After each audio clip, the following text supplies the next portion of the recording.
Hi everybody and welcome back to the channel. Today I'm in this gorgeous woodland which you can see surrounding me at the moment, and I'm here for one reason, and that is to continue on our little kind of series that we've been doing over this last month or so on small birds. And today I'm hoping to try and shoot image of the Marsh Tit. I was there yesterday, didn't have any luck, but I've got a slight plan as to how I can get them to come down, so stick around, and as soon as we get there I'll get you back online and show you what my sly plan is. Right, here we are at the location. You probably recognise this from my vlog last week on my latest toy, the trail cam, and if you haven't seen it I'll leave a link up there for it. So this today is where we're going to shoot. Now I had problems yesterday because this feeder here, which you see on the fence, and there's several other feeders in the bushes like this one here which is still full.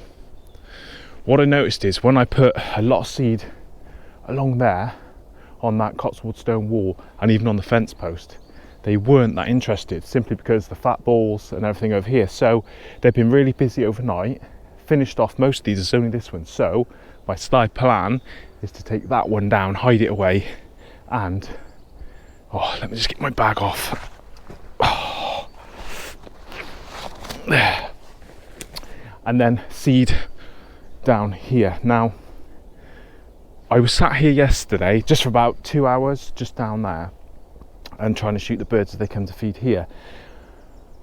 They will come even though I'm sat there.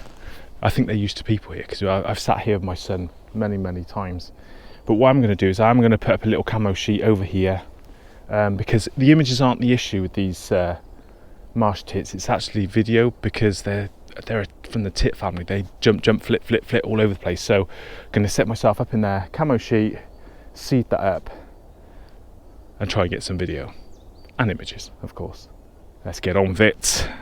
Oh, I'm judging up there. That's sun, which you can see. It's just creating some dappled light around the place. And in about half an hour to an hour's time, this light gets really nice just here. I think that there will work really nice, especially at the moment. As you can see, we've got some gorgeous light on the top there where I want the birds to sit.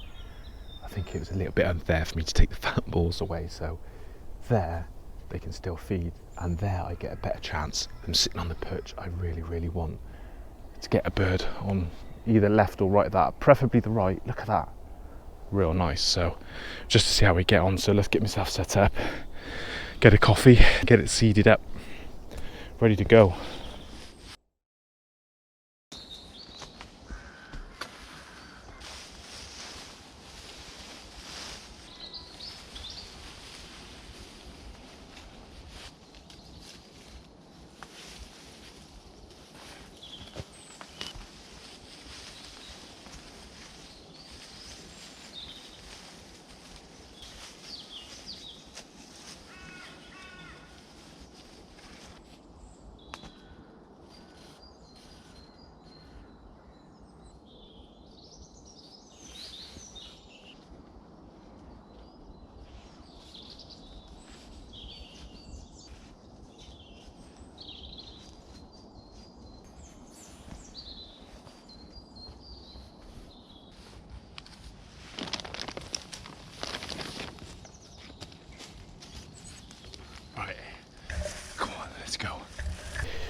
Going to make myself a small incision now, just at the point where I want to stick my lens through. So I think this here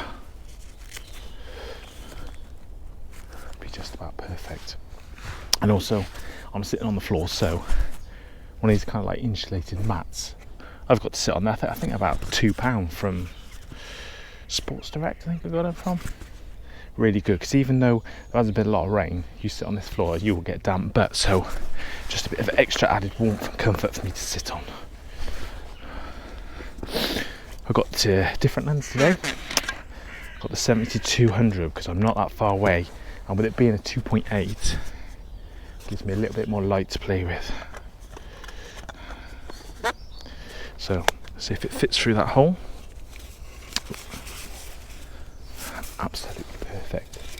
I'm really quite struggling this morning, because as you notice, my helper's not with me. Yeah, Minnie's gone back to school, so already I've forgotten a few things. One, an extra tripod to put you guys on while I'm actually videoing and stuff, so it's going to be pretty tricky. So it's going to be a bit of handheld and a bit of tripod work, so I hope we manage to get this. But the main thing is that I get video and image of the Marsh Tit, so nearly ready to get in my position, get comfy, and then wait. We're finally set up, got my hole cut, cameras through, ready to get some video. So the best thing I can do now is just be quiet, sit and wait. And it's a good thing before you start doing something like this, make sure you've got all of your kit out, because the last thing you want to do is start rustling around for gear and they turn up and then fly away again. So I've got my biscuits out, my coffee out. Now we're set up. What I really think is quite important when we photograph these little birds is that we're actually near enough on the same level, so we're not looking down at them. So time will tell if we're going to be lucky enough to get the images and the footage that we really want. So I'll sign off now, and it's time to be quiet. It's sod's law, isn't it? No Marsh Tits today, but cold tits. And I haven't got my long lens with me today. For the first time in months, I've seen a great spotted woodpecker up in the tree behind me. And then about 5 minutes ago, I had roe deer calling each other 100 yards behind me. It's been absolutely phenomenal. But my foot is going to sleep.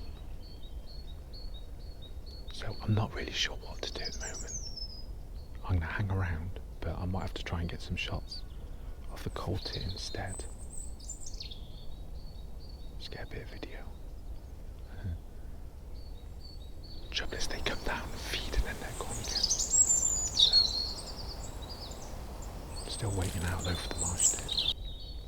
The cold tit is very distinctive in that on the top of its head it has a white band, a bit like the blue tit has a blue Mohican. They have a white one, and they have 2 white bands across their wings as well. Whereas the Marsh Tit, its wings are very colourless, very brown. So on the outset, you might not see any difference, but when you look a little bit deeper at their images, you can see that they are quite distinctive. And I've got to move because my foot is killing me.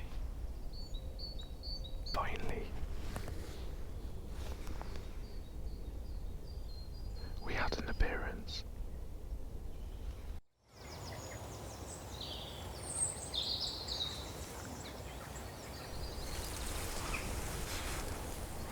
Woodpecker.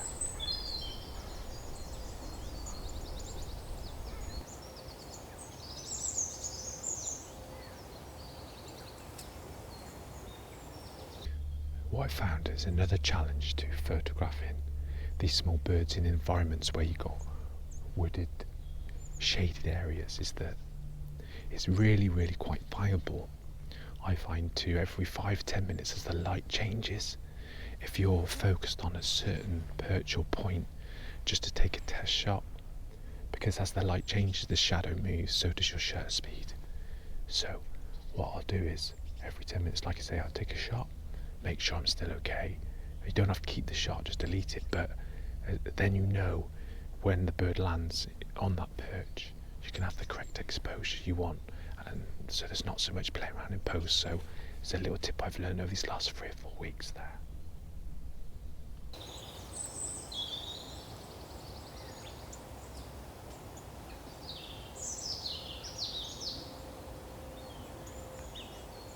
They're all coming now. I think I've been sat here about an hour, and the birds are feeding quite readily, and finally I think I jinxed it in a good way. The great spotted woodpecker, they're just called again. The great spotted woodpecker I saw up the tree was only about 10 feet away, so I decided to get the camera off to try and get a shot. And as I did, the Marsh Tits turned up, thankfully. So I put my camera back on the tripod got some amazing images and some really good video, which is great.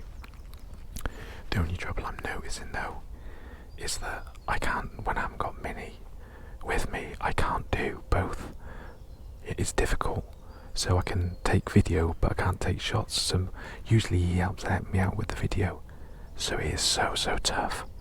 But I've got the images I was looking for, and I've got some video, which I'm really pleased. So I'm just gonna breathe a bit now. Now I've got everything I need, and hopefully, if I can, get a shot of that woodpecker, because he's still on the tree, but I can't see him, but I can hear him. So this is fantastic. Really pleased. Again, if you wait, nature will reward you. You know, I've heard, like I say, deer, woodpeckers, at the nuthatch down. I saw a tree creeper as well, at the same tree. So you just gotta sit tight and be quiet and wait. So, excellent. I've just been thinking about that thought about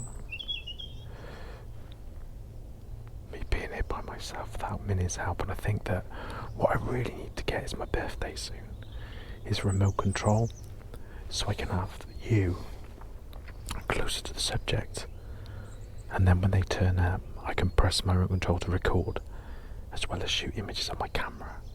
I think that's the best way forwards, so you can see exactly what's going on at the time I'm taking the shots. I really could do with a wee, but I know the woodpeckers around somewhere because I can hear it but I can't see it. But, wow. If you just stay concealed and quiet, it's amazing. It's amazing really what does turn up. Really happy with the images and the video footage I've got. It's all about waiting. So, I'm just sat here waiting for bonus shots now. A woodpecker would be nice. Really nice. So I think after being here for about 2 hours, I've got the video footage and the images that I wanted. I hope you liked the images which I got here today. Some very different kind of compositions. A few regrets, not bringing the long lens to get the photo of a woodpecker, but I was here for the Marsh Tit and it finally turned up. So I'm gonna have to sign off now. Time to pack away and go home, but if you've enjoyed the content of this video, then it'd be great if you consider subscribing. Also give the video a like, click the notification bell, and I'll see you on another one again very soon. Cheers. Yeah, I thought so. I've just packed away all my kit and I just looked in the field and I'm like, what on earth is that? It's like a log I hadn't seen before, but actually we're now 11:45 and we've actually got, she's heard me there, we've got a doe down in the field just feeding, so I'm going to take some video of it on my camera just so I can be able to show you. That's one of my targets soon, is to set up, hide and get some images of them. Such a shame I haven't got my long lens on me again. I always make the same mistake, but you can only carry so much kit, so I'll put about 20 seconds of footage up for you so you can see her feeding. Excellent.